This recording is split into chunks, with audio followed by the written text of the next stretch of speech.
ഈ വിഷയത്തിൽ സനാതനധർമ്മത്തെ മുഖ്യമന്ത്രി വിമർശിച്ചത് അറിവില്ലായ്മ മൂലമാണെന്ന് കൊളത്തൂർ അദ്വൈതാശ്രമ മഠാധിപതി സ്വാമി ചിദാനന്ദപുരി പ്രതികരിക്കുകയുണ്ടായി. സനാതനധർമ്മത്തിന് ഇന്ത്യയിൽ മാത്രമല്ല ലോകത്താകമാനം പ്രചാരം വർദ്ധിക്കുകയാണ്. ശ്രീനാരായണ ഗുരു സനാതനധർമ്മത്തിന്റെ വക്താവല്ല എന്നത് എന്തിന്റെ അടിസ്ഥാനത്തിലാണ് മുഖ്യമന്ത്രി പറയുന്നതെന്ന് മനസ്സിലാകുന്നില്ല എന്നും ചിദാനന്ദപുരി റിപ്പോർട്ടറിനോട് പറഞ്ഞു.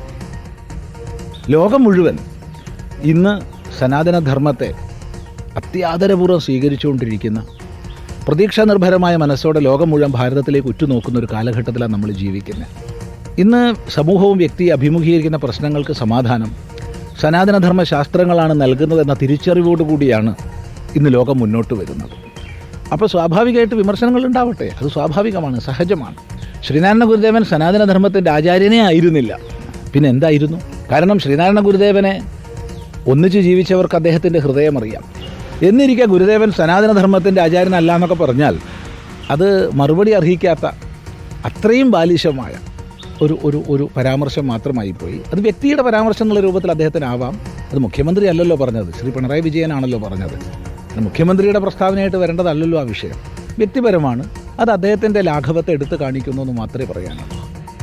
കെ അഭിലാഷുണ്ട് വിശദാംശങ്ങളുമായി. അഭിലാഷ്, മുഖ്യമന്ത്രിയുടെ സനാതനധർമ്മത്തെക്കുറിച്ചുള്ള പരാമർശം, ശ്രീനാരായണ ഗുരുവിനെ കുറിച്ചുള്ള പരാമർശം ഒക്കെ തന്നെ വലിയ വിവാദവും ചർച്ചയും ഒക്കെ ആകുമ്പോഴാണ് സ്വാമി ചിദാനന്ദപുരിയുമായി അഭിലാഷ് സംസാരിച്ചത്. എന്താണ് അദ്ദേഹം കൃത്യമായി തന്നെ നിലപാടായി പറയുന്നത്?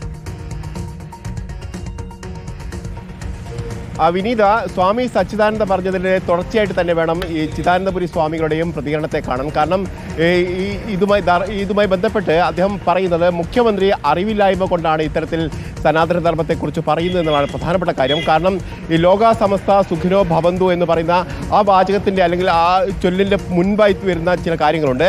അതിൽ ബ്രാഹ്മണനെക്കുറിച്ചും അതോടൊപ്പം തന്നെ ഗോക്കളെക്കുറിച്ചും പറയുന്നുണ്ട്.